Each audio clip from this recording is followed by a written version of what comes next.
Pemirsa, KPK menyatakan penyelidikan dugaan markup kereta cepat Jakarta-Bandung atau WUSH tetap berjalan.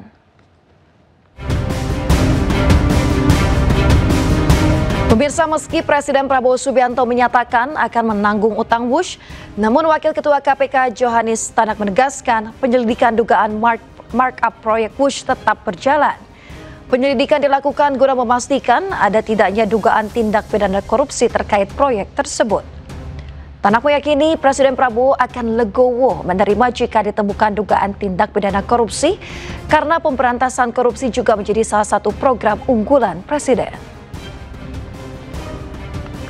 Saya kan cuma menyelidik saja untuk mengetahui ada tidaknya suatu perbuatan tindak pidana korupsi. Ya kan? Kalau tidak ada ya selesai. Kalau ada, kita juga bisa sampaikan kepada Presiden, ini ada perbuatan yang dikualifikasi sebagai tindak pidana korupsi. Ketika ada, tentunya Presiden juga akan menerima, karena beliau sudah mengamanatkan dalam asta cita ketujuhnya tentang pemberantasan tindak pidana korupsi. Pemirsa, Presiden Prabowo Subianto meminta jalur kereta cepat WUSH diperpanjang hingga Banyuwangi. Menanggapi hal tersebut, pihak Kereta Cepat Indonesia Cina atau KCIC menyatakan kesiapan untuk mendukung rencana pemerintah tersebut.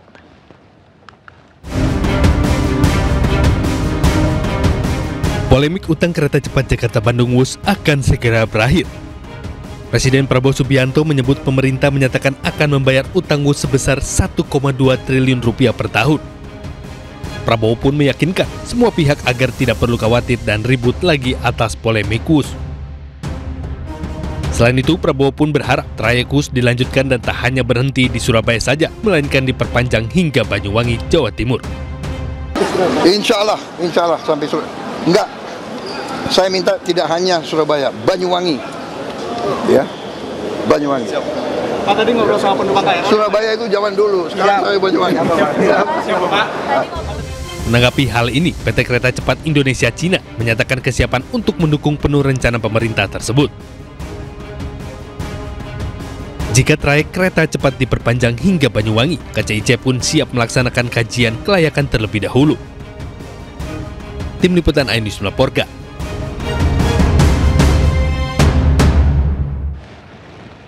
Pemirsa, sementara pemerintah membuka peluang proyek kereta cepat WUSH akan mendapatkan subsidi melalui skema Public Service Obligation atau PSO. Hal itu diungkapkan CEO Danantara, Ruslan Rusladi. Ini juga udah koordinasi kita juga tadi dengan sangat baik ya. Semua untuk ke depannya mengenai WUSH ini nanti memang ada porsi yang memang public service obligation yang akan ditanggung oleh pemerintah, dan tapi juga ada yang sarananya ini yang akan ditanggung oleh bersama-sama lah gitu ya. Dan Pak, tapi yang ini opsinya Pak, tapi opsinya itu berarti yang PSO apa pengalihan prasarana WUSH Pak yang akan nanti diterapkan?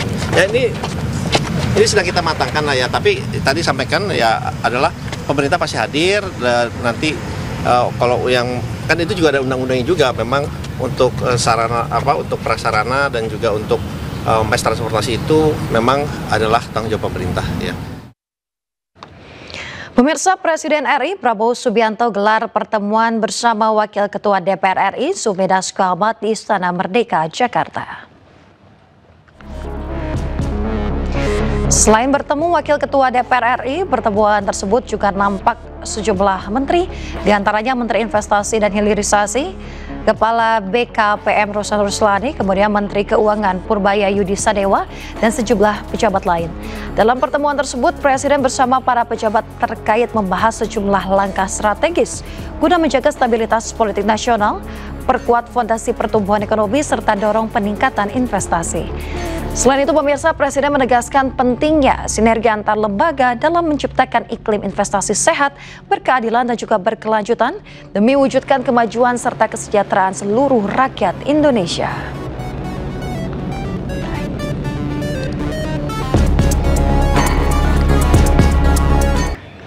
Pemirsa, Menko Bidang Perekonomian Airlangga Hartarto merespon pertumbuhan ekonomi kuartal 3 sebesar 5,04% yang lebih rendah dibanding kuartal sebelumnya di angka 5,12%. Menurutnya hal ini wajar dan ia optimis pertumbuhan ekonomi sepanjang 2025 capai 5,2%.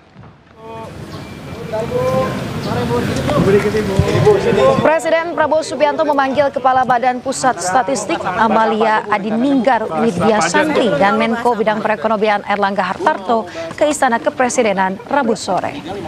Keduanya dipanggil setelah BPS merilis pertumbuhan ekonomi pada kuartal 3 2025 yang menunjukkan angka 5,04%. Angka ini melambat dibandingkan kuartal 2 yang tumbuh 5,12%. Airlangga menyebut meskipun pertumbuhan ekonomi kuartal 3 sedikit melambat, namun kondisi fundamental Indonesia masih kuat dan optimis tumbuh positif hingga akhir tahun. Belum bahas soal pertumbuhan ekonomi tadi yang kuartal 3 5,04. Memang pertumbuhan lebih rendah daripada kuartal sebelumnya, tetapi angka 5,04 itu angka yang baik karena kita bisa bertahan di 5%. Pak, tapi itu kan pertumbuhan konsumsinya kan masih melambat juga, Pak, ya? Ya, memang di kuartal ketiga kan ada pelemahan, tetapi kalau kita lihat di kuartal keempat itu menaik. Kita lihat inflasinya kan naik di kuartal 3 akhir juga kan sudah menaik inflasinya. Apa faktor daya beli menurun? Dan kedua, kalau kita lihat ada spike di penjualan. Untuk faktor daya belinya apa? Apa? Untuk faktor daya belinya apa emang? Daya belinya menaik lagi di Q4, terbukti dari indeks keyakinan konsumen kan di angka sekitar 115. Nanti dilihat di kuartal keempat, karena semua kan baru digelontorkannya kan menuju November Desember. Soal hutang dari negosiasi, Pak? Full year 5,2 masih bisa capai. Pemirsa, pemerintah akan dorong pedagang thrifting atau penjual pakaian bekas menjual produk-produk lokal. Hal ini dilakukan menyusul larangan impor baju bekas oleh Menteri Keuangan Purbaya Yudi Sadewa.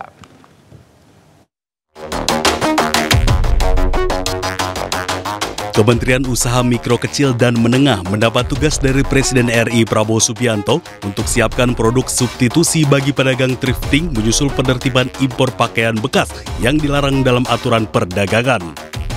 Langkah ini sebagai upaya agar para pedagang impor pakaian bekas tidak kehilangan mata pencahariannya.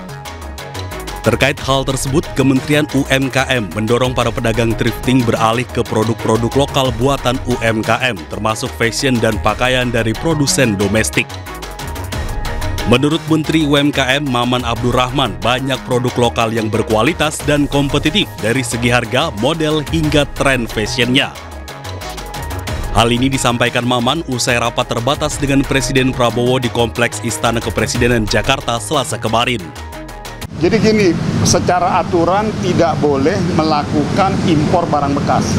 Itu dulu, ini aturan ya. Namun kan di sisi lain, pemerintah juga tidak bisa membiarkan begitu saja kepada pengusaha-pengusaha yang memang sudah menjalankan.